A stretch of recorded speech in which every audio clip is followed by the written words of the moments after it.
She died in the dead of winter and left behind the man who loved her and the sister who looked just like her. What would you do if the person you built your whole world with slipped away in your arms, and the only one who showed up after was her sister, Eli? Whitmore had nothing left but snow, silence, and a broken promise. Until one day, a stagecoach brought someone he hadn't seen in years, Clara's younger sister, Ruth. Grief has many shapes. Some come like thunder, others arrive quietly, in the form of someone cooking in your kitchen, planting flowers in your wife's forgotten garden, or reading poetry by the fire. This is not just a story about loss, it's about how love can bloom again in unexpected places, and how sometimes healing means letting go of ghosts, while still making space for their memory. So, if you've ever loved, lost, and wondered what comes next, this story is for you. If it touches your heart, please like, share, and comment your thoughts. We'd love to hear your own story of love and healing. Now, let's return to the dusty trails of Sagebrush Ridge, where a cowboy found more than he ever expected. What do you do when the only warmth you've ever known dies in your arms, and the snow just keeps falling? The fire in the hearth had burned low, casting a dim orange glow across the wooden floor of the cabin. Outside, the wind pressed against the walls like a restless spirit, groaning through the cracks, rattling the shutters. Snow fell endlessly in the dark, thick and silent, muffling every sound beyond the cabin walls. It had been falling for 3 days without pause. Inside, the warmth was fading not just from the fire, but from the very heart of the home. Eli Whitmore sat at the edge of the bed, his broad shoulders hunched, his rough hands trembling as he wrung out a cloth and pressed it once more to Clara's forehead.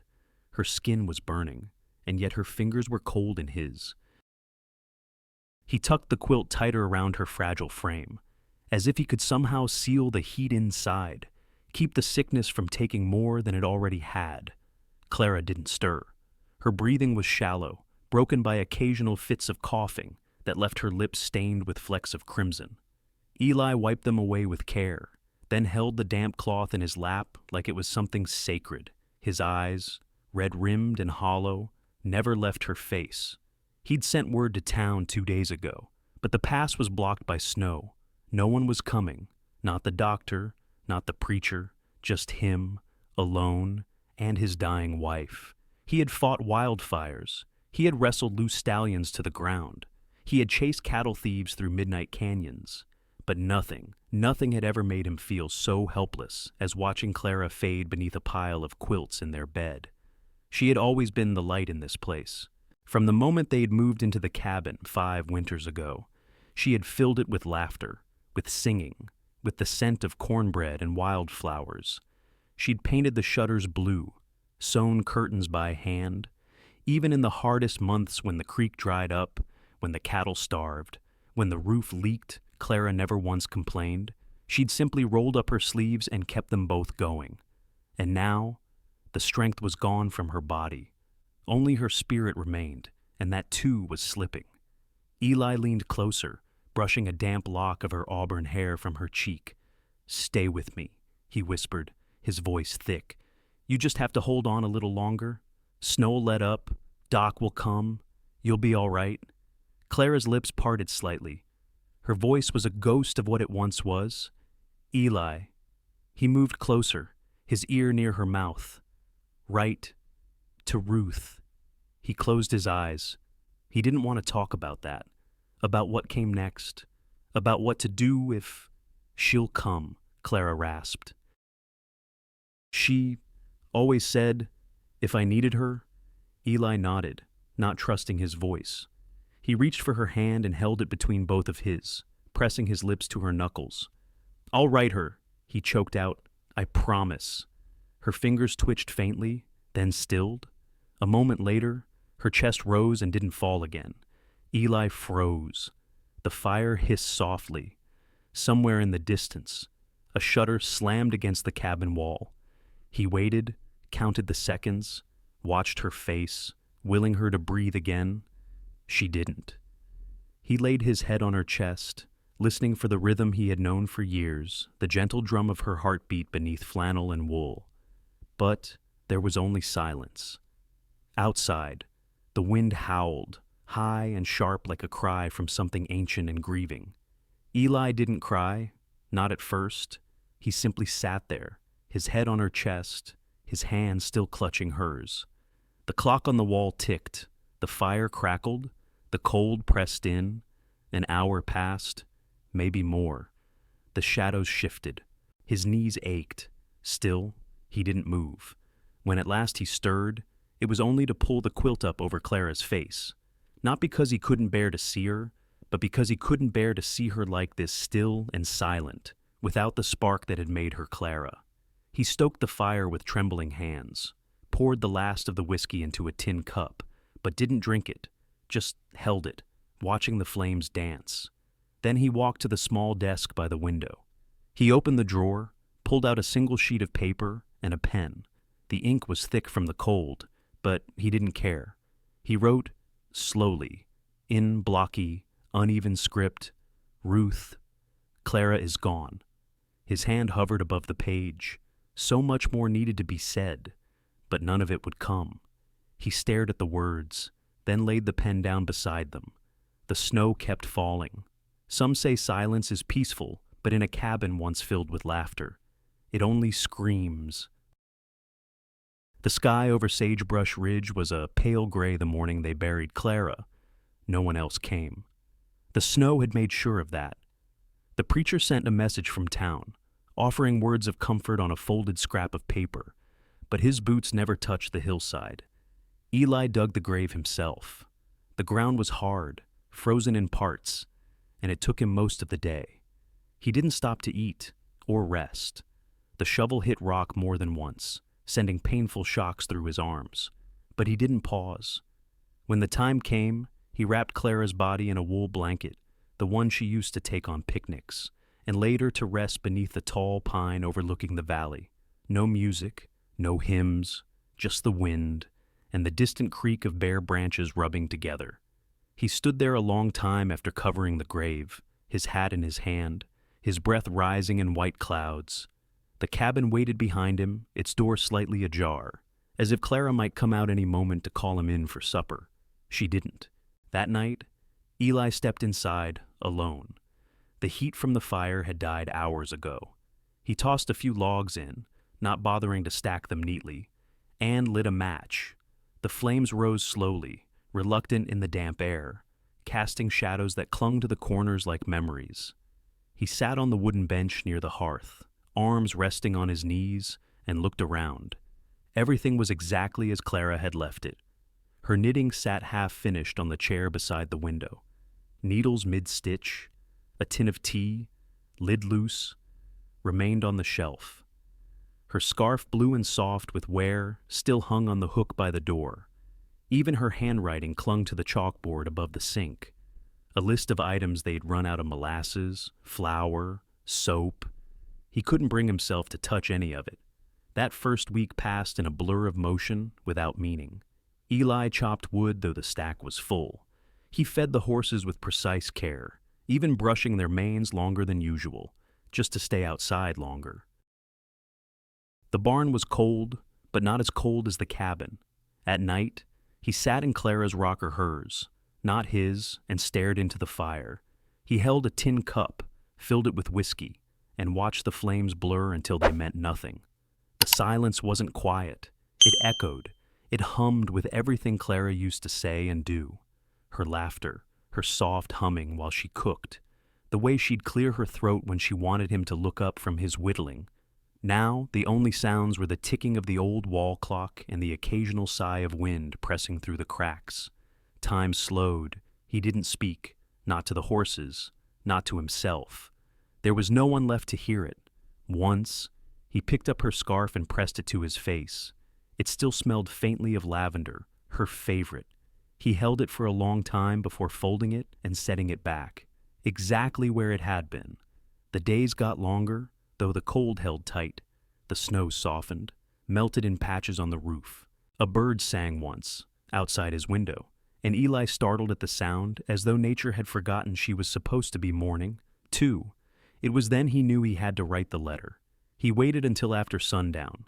He lit a candle, sat at the desk beneath the window, and pulled the unfinished letter from the drawer, the one he'd started the night she died. His hand hovered over the words, now faded from the cold ink. He turned the paper over, reached for a new sheet, and tried again. This time, his message was simpler. Ruth, Clara's gone. She wanted me to write you. He stared at it for a while, the letters crooked in the candlelight. That was all he could manage. Anything more would unravel him. He folded the letter carefully, slid it into an envelope, addressed it in slow, deliberate strokes. Miss Ruth Beaumont, Abilene, Kansas. The next morning, the wind had calmed, the sky was still heavy, but the storm had moved on. Eli saddled one of the mares and rode down the ridge to the wooden mailbox at the edge of the trail. It stood half buried in snow, tilted from the weight of the past few weeks. He knelt beside it, brushed off the ice, opened the lid. The cold bit into his fingers as he placed the envelope inside. Then, as if the effort of letting go had cracked something inside, he sank to his knees. Snow soaked through his jeans. He didn't care. He pressed his forehead to the frozen wood, eyes shut, his breath shaking as it hit the air. It wasn't quite crying. It was something quieter, deeper, like a well that had run dry but still ached for water. He stayed like that until the wind picked up again. When he rose, he didn't look back. The letter was gone the next time he checked. Whether the postman had come or the wind had taken it, he didn't know. There was no reply the week after, nor the one after that. But spring was on the way. He could feel it in the ground softening beneath his boots, in the way the icicles dripped longer each morning. And one day, soon, someone might come up that trail. Or maybe not. But he had written. He had done what Clara asked, and that was all he had left to give. You never expect salvation to arrive on a dusty stagecoach, wearing gray and carrying silence. It was a Tuesday morning in early April when Eli received word. He had been in the stable, brushing down the mare, when old Thomas, the postman, rode up the path with a letter in one hand and news in the other. "Someone's asking for you down at the stage stop," he said, spitting into the dirt. Said her name's Beaumont, from Kansas. Eli froze mid-brush. He hadn't expected her to come. He wasn't even sure the letter had made it. For weeks now, he'd assumed the silence was answer enough. He didn't say much, just nodded, saddled his horse, and rode. The stage stop at the edge of Winslow was little more than a bench, a trough, and a tired shed where the coachman could rest. The coach was already gone, leaving behind a puff of dust and the sharp smell of horses. And standing beneath the lone cottonwood, with a weathered gray coat and a rickety trunk at her feet, was Ruth. She hadn't changed much since he saw her last, maybe 5 years ago, at their wedding. Back then, she'd worn a dark green dress and a smile that didn't quite reach her eyes. Now, there was no smile at all, and the dress had turned to ash-gray wool, buttoned to the neck. Her eyes met his as he dismounted, and for a moment neither of them moved. They were Clara's eyes. Not exactly, not quite the same softness, but the shape, the depth, the quiet. They belonged to a woman who had lost more than she was ready to speak about. He tipped his hat. "Miss Beaumont." She gave a slight nod.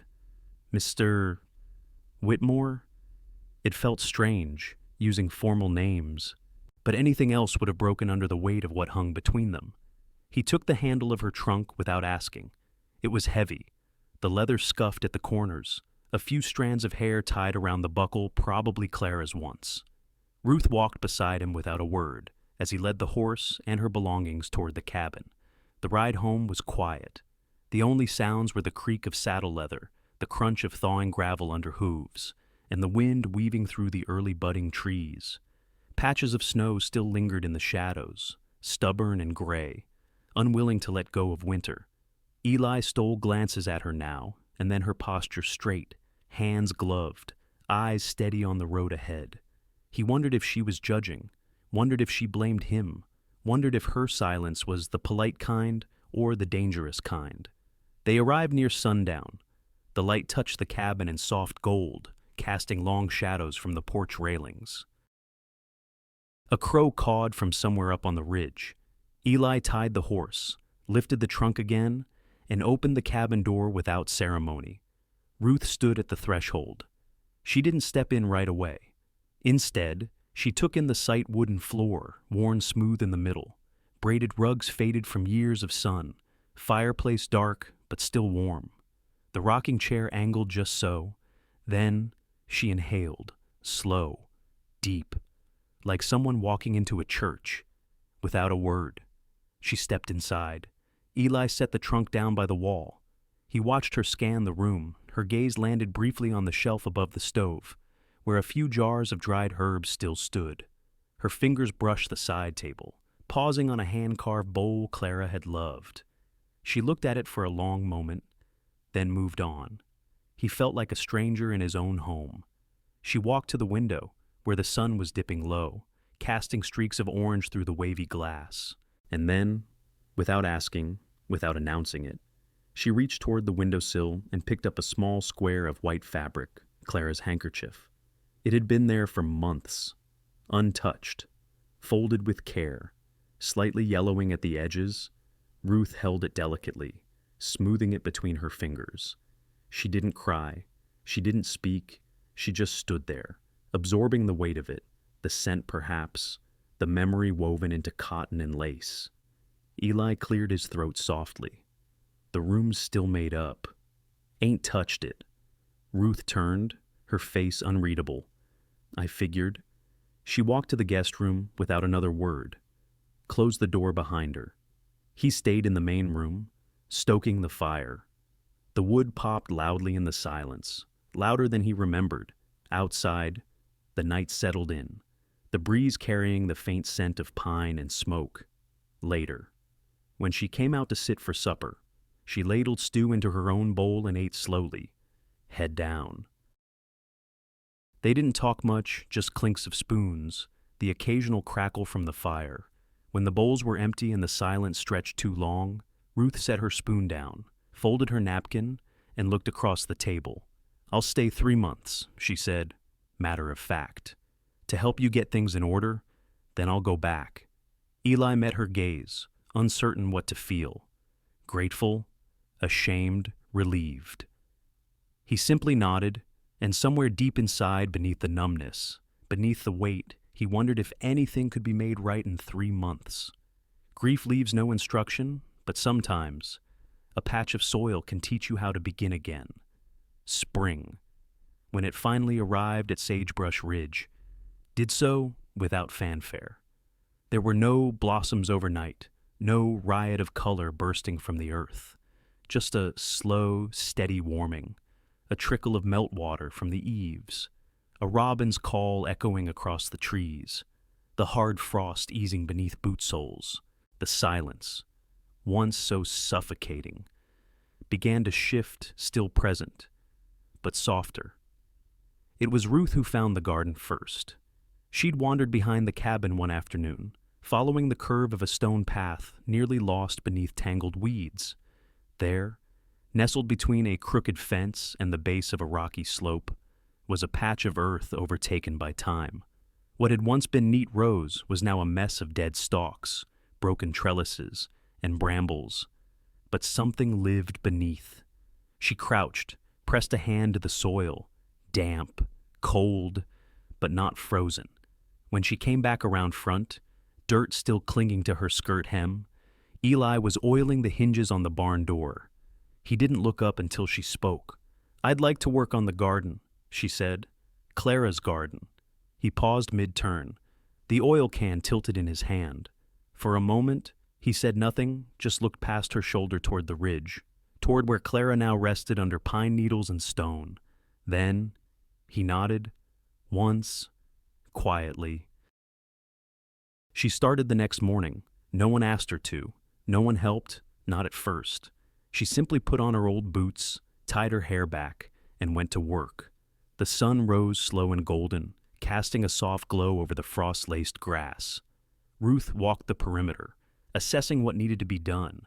The fence was falling apart, slats loose, nails rusted. Weeds choked every corner, curling around broken stakes and the ghosts of last year's tomatoes. She pulled on gloves and began. The first hour was spent just clearing space, ripping out dead vines, cutting back the brambles. The weeds fought her, tugging at her sleeves like they didn't want to go. Her fingers ached, her back protested, but she didn't stop. Midday. She shed her coat. Sweat beaded beneath her collar despite the lingering chill. She dug into the soil with a spade she found hanging behind the woodshed, and the scent rose up earthy, wet, stubborn. It clung to her hands, her sleeves, her memory. That scent had once filled letters Clara wrote home. She remembered Clara writing, "You wouldn't believe how sweet the tomatoes taste here. Ruth, like summer bottled into a bite." By late afternoon, Eli came around the back, empty feed pail in hand. He watched from the edge of the path for a while, then without a word, stepped into the garden and began pulling nails from a broken fence post. They worked in silence. Ruth didn't thank him. Eli didn't ask questions. But that day, a new section of fencing went up. The next day, more followed. Ruth found rhythm in the repetition. Dig, turn, pull, plant. Her muscles burned, but her mind eased. There was something sacred in tending to what Clara had once loved. Inside the cabin, changes crept in quietly. One evening, Ruth opened the spice cupboard and winced. The labels were faded, some jars near empty. She sorted them slowly. Chamomile, dried thyme, cinnamon sticks long forgotten in the back. Eli walked in midway through, pausing by the door. He didn't interrupt, just stood and watched her rearrange glass jars, wipe shelves clean with a damp cloth, then step back and nod to herself. He recognized the pattern. Clara used to do the same organizing, not just for function, but for a sense of peace. He didn't stop Ruth, didn't mention it when she restitched the torn curtain in the kitchen, or when she opened the windows to let in the afternoon breeze, or when she moved the rocking chair slightly to the left, just enough so it caught the best light at sunset. And still, the garden grew. One late afternoon, while sorting through the shed for a hoe, Ruth opened a small tin box tucked high on a shelf. Inside, wrapped in parchment and twine, were seed packets labeled in Clara's handwriting: lavender, cucumber, heirloom tomato, and a small folded note. "Save these for spring. We'll need more than food. We'll need beauty." Ruth sat on the step of the shed, holding the seeds in her palm, letting the light touch the worn ink. The ache in her chest wasn't sharp anymore, just a dull, constant pull like a string stretching across time, tying her to the sister she could never bury properly. She didn't cry. Instead, she carried the seeds back to the garden and planted them, each one a memory, a vow. That evening, she cooked. It wasn't a feast, just cornbread, warm, golden, soft in the center, a little crisp around the edges. The kind Clara used to make when the wind howled outside and the lanterns flickered. She didn't say it was for him, didn't ask him to eat. She simply left the plate on the table beside the fire, then retreated to her room, door closing softly behind her. In the morning, when she came out to fetch water, the plate was empty. Only a few crumbs remained. The quiet doesn't always scream. Sometimes, it whispers things you didn't know you needed to hear. By late April, the wind softened. The evening stretched longer, lingering in a dusky gold that slipped through the cabin windows like memory. The garden had taken shape rose, neat and clean, green shoots nudging through soil Clara once turned by hand. Inside, the rhythm of the house had changed too. Not dramatically, just enough to be felt. The quiet no longer pressed on Eli's chest. It had softened into something different. Not comfort, not yet, but company. He noticed it first in the way Ruth moved through the house. Less like a visitor, more like someone remembering an old tune and humming along. She folded the linens without asking, left the door cracked when the stove got too hot, set tea out each evening not because he asked, but because she wanted to. And each night, they found themselves in the same two chairs near the hearth, Ruth curled with a book.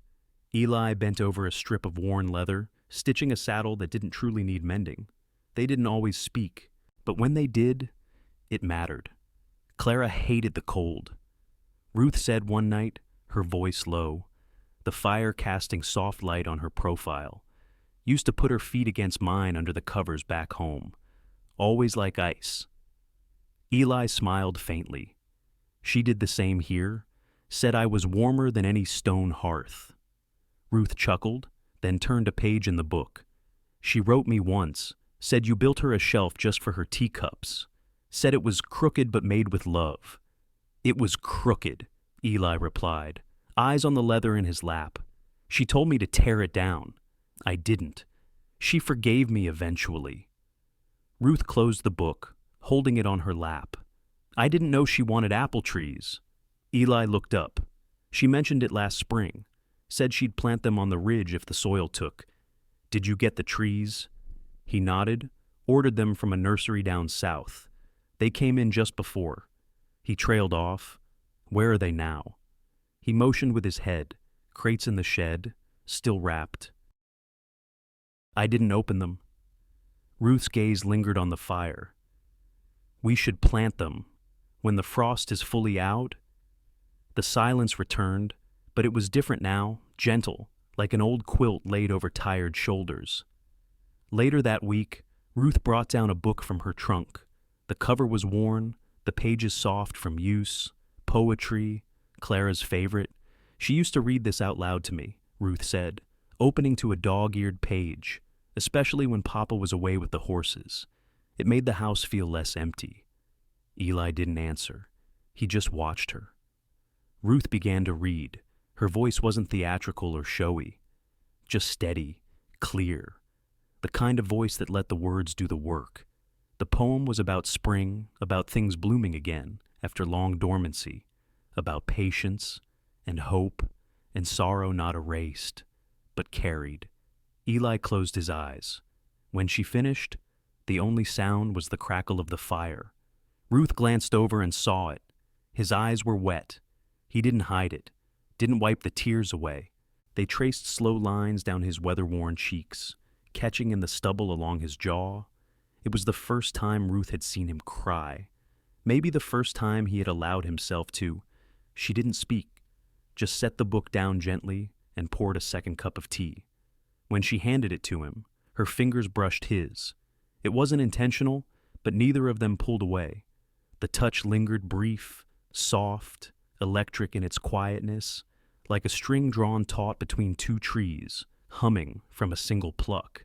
Eli looked at her, really looked, not through her, not at her as Clara's sister, but as someone else, someone who carried her own kind of quiet strength, someone who had shown up when no one else did, who had planted where others would have buried. Their eyes held, just a moment. Then Ruth pulled her hand back, sat down, and sipped her tea. Outside, the wind had died completely. The world seemed to hold its breath. The fire crackled once more. A log shifted. The clock ticked on the wall, and Ruth, her voice barely above a whisper, said, "The apple season will come early this year." Eli didn't say a word. He just nodded, but in the space between heartbeats, something in him stirred slow and unfamiliar. Not yet love, but something like the scent of rain before it falls, something like green beneath the snow. Sometimes it takes a storm to show us what we've been hiding from the most our own hearts. The clouds rolled in fast over Sagebrush Ridge that afternoon, low and heavy, their bellies dark with rain. Eli noticed it first while checking the saplings they'd planted a week earlier. The air shifted. The wind, once warm and dry, grew damp, tugging at the collar of his shirt like a warning. He looked up and saw the line of gray creeping across the horizon like a silent wave. "Ruth," he called, without urgency. She was a few rows up, brushing soil away from a young apple root. Storms coming. She stood, wiped her hands on her apron, and looked toward the ridge. Didn't hear a thing. "Won't be long now," Eli said, already moving toward the path. "We need to head back." They started down the slope together, quickening their pace as the first drops fell cold and sharp against skin still warm from working. By the time they reached the edge of the woods, the wind had picked up, howling low through the branches, and the sky opened wide. Rain came down in thick sheets, soaking them within seconds. Eli grabbed Ruth's hand without thinking, pulling her toward the old woodshed near the barn. They ducked beneath the overhang just as a gust sent needles of rain sideways. Their boots splashed into muddy puddles, the sound of the storm filling every crevice of the world. They stood there, chest heaving, dripping, shoulders brushing. Eli ran a hand through his hair, now plastered to his forehead. Ruth looked over, then burst into laughter. It was sudden, bright, surprised, and full. Not a polite chuckle or a restrained smile, but a genuine, unguarded laugh that rang out like a bell. Eli turned to her, startled. "I'm sorry," she said between giggles, pressing a hand to her mouth. You look like a drowned raccoon." He blinked, then chuckled too low and hoarse, the sound rumbling in his chest. "And you don't." She shook her head, still laughing, droplets flying from her hair. Her cheeks flushed with warmth, not from the fire, but from something else entirely. For a moment, the storm faded, or rather, it was still there but outside them, beyond the bubble of their shared breath, their soaked clothes, the space that had grown thinner and thinner since spring began. They looked at each other, really looked, and in the stillness beneath the shed roof, the rain drumming steadily overhead, Eli reached up, gently brushing a wet curl from her forehead. His fingers lingered just a second too long. Their faces were close, too close to be nothing. He leaned in, so did she. But just before their lips touched, Ruth turned her head, stepping back slightly. Her breath trembled. "I can't," she whispered, eyes downcast. "Clara's barely been gone 6 months." Eli swallowed hard, jaw tightening. "I know." She looked up, her eyes full of conflict. This isn't fair to her, or to us. It's too soon." Eli took a step back, giving her space. The rain poured down around them like applause from a crowd neither could see. "I didn't mean to," he started, but Ruth raised a hand. "I know you didn't." Silence stretched, broken only by the thunder rumbling over the ridge. Then Eli spoke again, softer, steadier. "But you need to know. It's not about Clara." Ruth blinked. What Eli met her gaze, voice firm despite the storm. "You didn't come here as a memory. You didn't come here to take her place. And I didn't. I didn't start feeling this because you remind me of her." She stood frozen. "You make this place feel alive again," he said, "not because of who you were to Clara, but because of who you are." Ruth's lips parted, but no words came. The moment didn't demand an answer. It simply existed raw, tender, electric. When the rain finally let up, they returned to the house in silence, clothes dripping, hair tangled, hands at their sides. Neither spoke during supper. The fire crackled as they each sat in their usual chairs, tea warming in their palms. Later that night, while Eli dozed lightly by the hearth, Ruth sat at the kitchen table with a single candle flickering beside her. She pulled out a piece of paper. The letter was short, addressed to the school back in Kansas. "I won't be returning this summer. I need more time." It read. She folded it, slid it into an envelope, but instead of sealing it, she laid it beside a small tin box. Inside were Clara's apple seeds. Ruth sat there a while longer, listening to the quiet breathing from the chair by the fire, listening to the storm now past.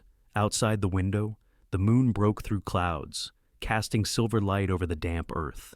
Spring was still here, and something else, too, something just beginning. What if the person you're meant to build a life with is the last one you ever expected, and the only one about to leave? The trunk sat by the door again. Same trunk, same worn leather, same brass buckles dulled by time and travel. Ruth had started packing that morning. It was quiet work, measured, almost gentle. The way one folds memories they're not quite ready to put away. A scarf here, a book there, the faint scent of lavender rising from her shawl as she smoothed it into place. Eli didn't watch her do it. Instead, he went out to the garden, hands in the dirt long before the sun burned off the dew. He pruned the lavender back too early, weeded the same row twice. His thoughts ran faster than his fingers, spinning in loops he couldn't untangle. She was leaving. He had known she might. She'd said 3 months, and she'd kept her word. But knowing and accepting were two different things, and somewhere between planting apple trees and sharing firelight. Eli had grown used to her footsteps in the hall, the way her voice softened when reading aloud, the quiet strength she brought into every room.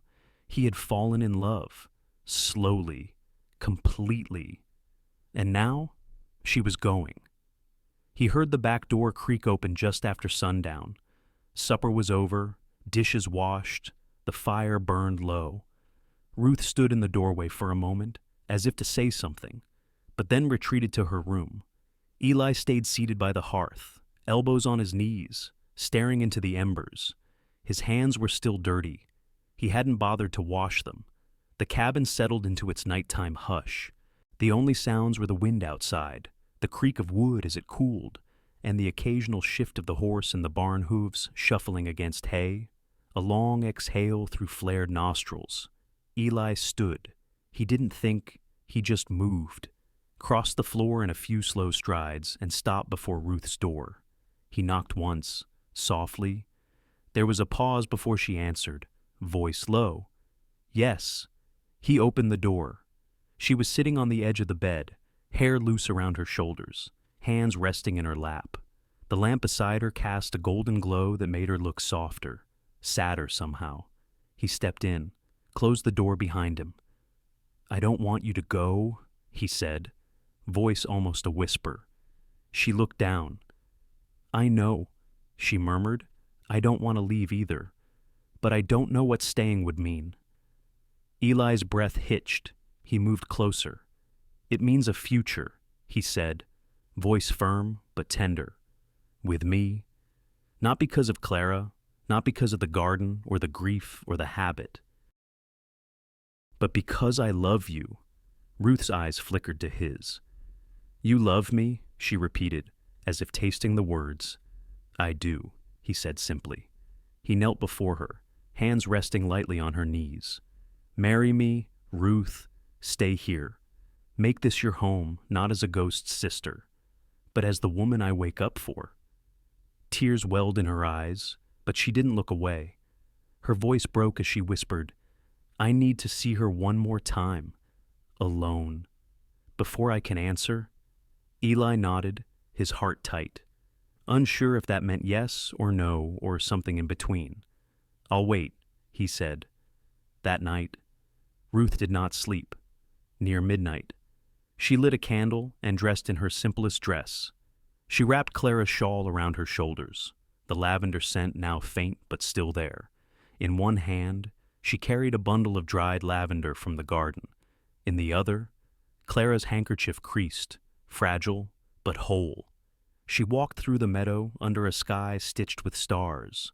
The climb to the ridge was quiet, slow, each step careful, as though her thoughts might shatter if she moved too quickly.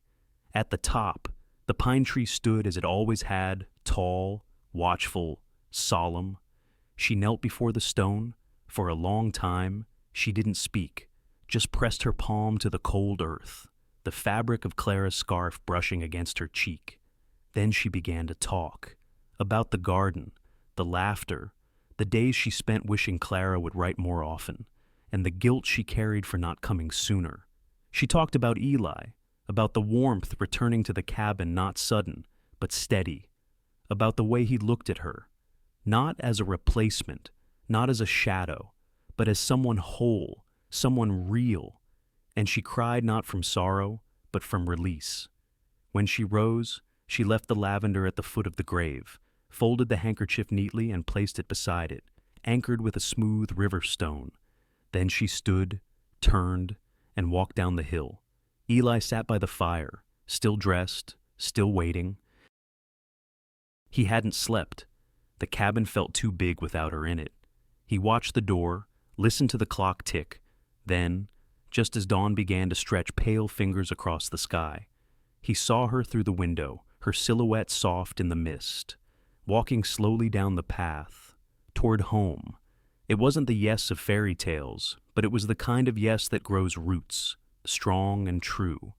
When Ruth stepped through the cabin door that morning, just as the sun crested the ridge, her boots damp from dew and her hair tousled by the breeze, she didn't say yes, not in the way storybooks might teach a girl to say it. She didn't rush into Eli's arms, didn't cry or laugh or fall breathless into declarations of love. She simply took off her shawl, hung it on the peg by the door, and looked at him calm, steady, sure. "If I stay," she said quietly, "we build something new, not on Clara's shadow, not in her name, but in ours." Eli stood still, heart hammering, afraid to move. Then he nodded, once, and his voice, rough with mourning and memory, replied, "That's all I've ever wanted." And just like that, the shape of their lives began to change. They didn't speak of weddings at first. The days were still full harvest coming soon.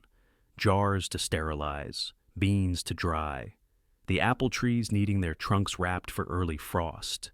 But slowly, subtly, things shifted. Ruth moved her trunk from the guest room into the master bedroom. They began cooking together, laughing more, sharing a cup of coffee before sunrise, boots side by side at the door. By late August, the neighbors began to notice. Old Thomas, the postman, gave Eli a sideways smile one morning. "You gonna make it official before the snow comes?" Eli just tipped his hat and replied, "Working on it."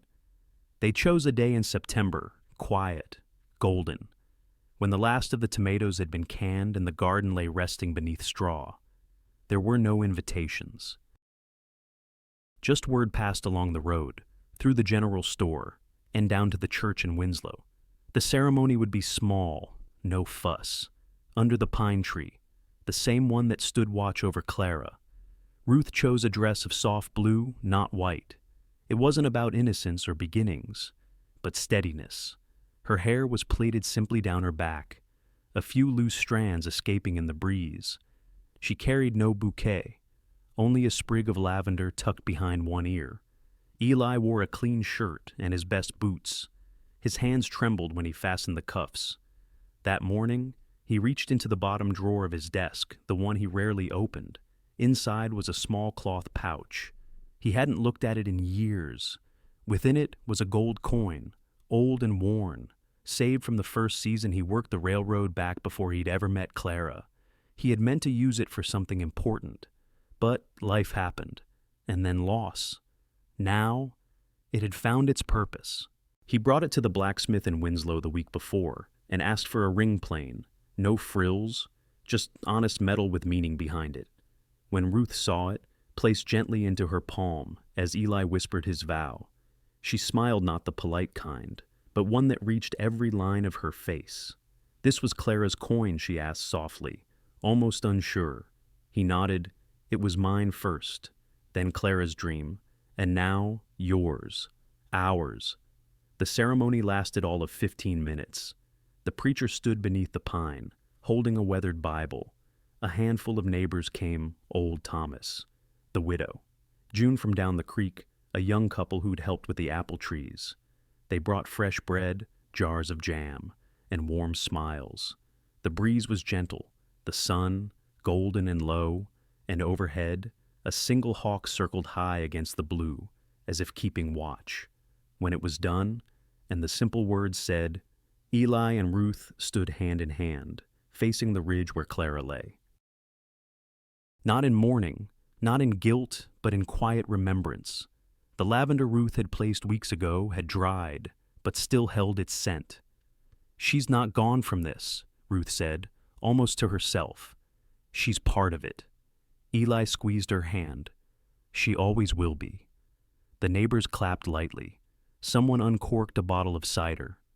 There was no music, just laughter, conversation, and the soft crunch of boots on pine needles.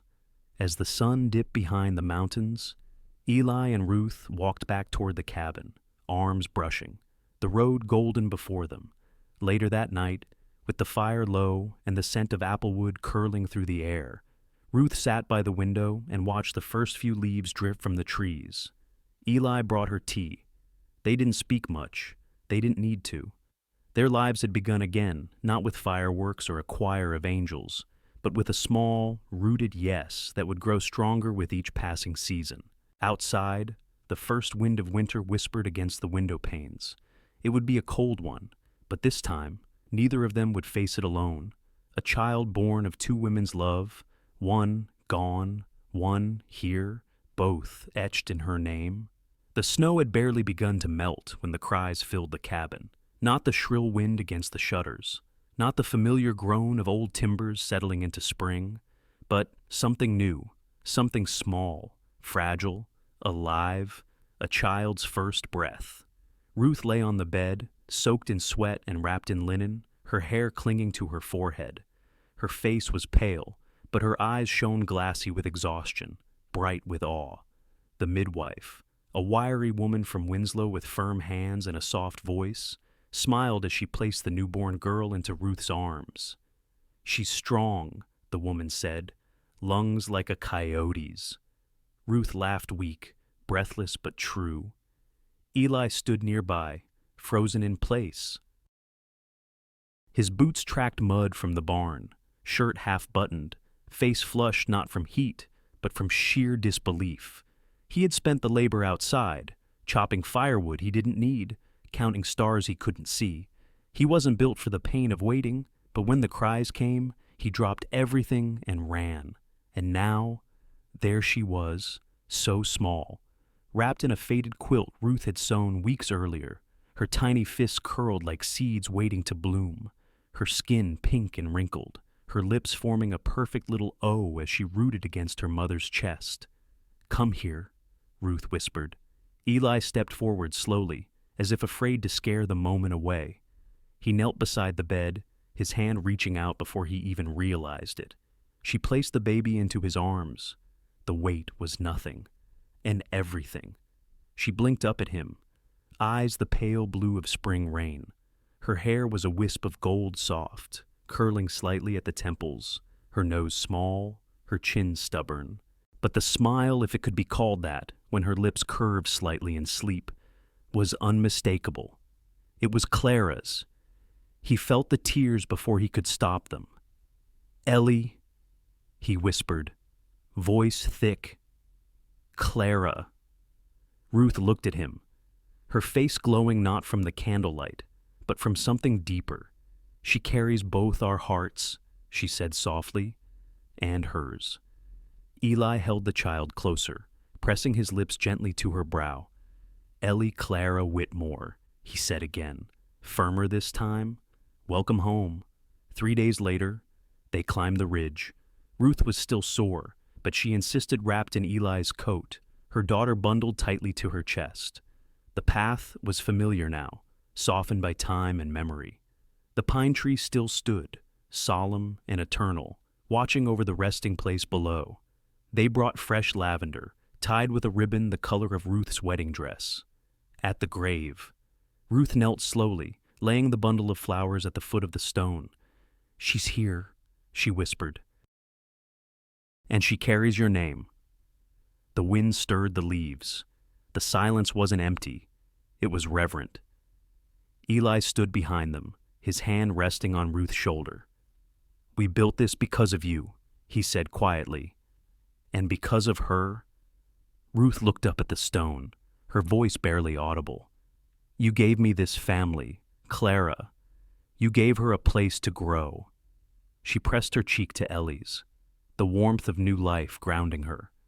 Then, as if carried by the breeze itself, Ruth whispered the words she'd held in her heart since the moment Ellie took her first breath. "Both of us are her mothers." They stood in silence for a while. The three of them, one gone, one here, and one just beginning. When they descended the hill, the sun had dipped low, casting the whole valley in amber and gold.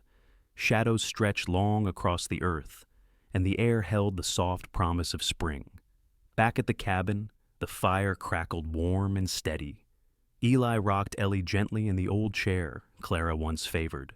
Ruth sat nearby, her hand stitching a new quilt, this one smaller, brighter, each square a memory waiting to be made. The baby cooed, then laughed a tiny sound, bright and sharp, like the ringing of a bell long forgotten. Eli looked up at Ruth, who smiled, setting down her needle. In that moment, the cabin didn't feel quiet. It felt full of echoes, yes, but also of songs being sung again. Not all ghosts haunt. Some remain to bless what comes after. The autumn light had a way of softening everything. It spilled golden across the grass, touched the tops of the apple trees, now heavy with fruit, and danced in patches on the worn steps of the Whitmore cabin. The wind carried the scent of wood smoke and ripe earth, and from somewhere down the valley, a hawk cried sharp and distant, like a memory calling home. Inside the cabin, Ruth sat at the old writing desk by the window, the same one Clara once used to write her letters. A cup of tea cooled slowly at her side, and the floorboards creaked softly beneath the patter of small feet. Clara, now just past her first birthday, toddled toward the hearth, one hand reaching for the old wooden bear Eli had carved. Her curls bounced as she moved sunlight, catching in every strand, her laugh a melody no one ever tired of hearing. Outside, Eli worked in the orchard. The trees had taken to the land stronger now, fuller. He had added 2 more rows that spring, saying the apples would be for Ellie to pick when she was older. She loved following him between the trunks, her tiny boots kicking up leaves, her giggles chasing the birds from the branches. Ruth smiled as she watched them from the window. Then she dipped her pen into the inkwell and continued the letter she'd been writing. Dear Miss Adeline, I imagine by now the classroom is filled with the sound of autumn again chalk tapping, leaves rustling outside the open windows, children fussing over spelling lessons and sharpened pencils. I can almost hear it from here, but I don't miss it the way I thought I would. Something found me here, something I didn't know I needed. It wasn't just Eli, though he's part of it, and it wasn't just the land, though I love it more than I ever thought I could. It was a second chance, not to forget, but to begin again with everything that came before, folded carefully into what came next. She paused, letting the ink dry a moment, then glanced over her shoulder. On the small shelf near the fire sat a bundle of letters faded, tied with a green ribbon. Clara's handwriting, still elegant, still hers. Ruth had gathered them all. Letters Clara had sent her over the years, from the time they were girls to the final months before her passing. Some were silly, others solemn. All full of the same quiet wisdom Clara carried through life. Ruth had copied them out by hand into a bound journal, leather-backed and stitched with care. One day, it would belong to Clara, so she would know not just the name she bore, but the woman who gave it to her. That afternoon, they walked the ridge, same as they did each year now, just as the apples were ready to harvest. Ruth carried the basket of fresh fruit. Eli held Ellie against his chest, her small hands playing with the brim of his hat. The sky above stretched wide and endless, cotton clouds drifting lazily past the sun. Wildflowers still clung to the base of the pine tree, blooming defiantly against the cooling air. They sat together for a while, in no hurry. Ruth laid a few apples near the stone. Ellie reached for them, babbling as if in conversation. Eli smiled and said softly, "She'll know her. We'll make sure of it." Ruth nodded. "We don't come here to mourn anymore," she whispered.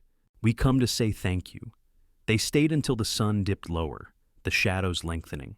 Later that evening, with Ellie tucked in bed and the fire casting long shapes on the cabin walls, Ruth stepped out onto the porch alone. The sky had turned to amber. The hills bathed in the glow of a day nearly done. The wind played gently with the tall grass, bending it like waves across the field. Somewhere in the distance, a pair of owls called to one another. Ruth wrapped her shawl tighter, breathed in the scent of earth and apples, and let herself smile. The kind of smile that came not from happiness alone, but from wholeness. She looked out across the land to the trees, the hills, the life they had built, not despite the past, but because of it. Then, into the evening air. She whispered, "I came home. Clara, I really did." Inside, Eli sat in the rocker by the fire, one boot off, half asleep. The room was filled with the soft crackle of flames, the ticking of the clock, and the quiet contentment of a life that had endured sorrow and still chosen to bloom. Ellie stirred slightly in her crib, one hand curling around her blanket, the faintest smile on her lips. Eli looked over at Ruth as she stepped inside. He didn't speak. He didn't have to. She crossed the room and sat beside him. He reached for her hand, calloused and warm, and held it in silence. Outside, the wind carried the scent of apples and wood smoke through the valley. Inside, the fire burned steady. It wasn't the life Eli thought he would live, but it was the life he was always meant to find. Sometimes, life breaks you open in ways you never expected. It takes away someone you thought you couldn't live without, and then quietly places someone else in your path, not to replace, but to remind you that your heart still knows how to feel, how to begin again. This story reminds us that healing doesn't always come in grand gestures. It often shows up in the smallest acts, making a cup of tea, planting a seed, sharing a memory. It's the quiet decision to stay, to love again, even when the past still echoes in every corner of your home. For those of us who have lost, this is a gentle reminder what's gone may never return, but life still has gifts left to give. And if we're brave enough to open the door again, something beautiful might walk in, something that feels a lot like grace. If this story touched your heart, even just a little, we invite you to like the video, share it with someone who might need it, and subscribe to Wild West Echoes for more stories of love, loss, and healing on the dusty trails of the past. Your support means the world and helps us keep these forgotten voices alive.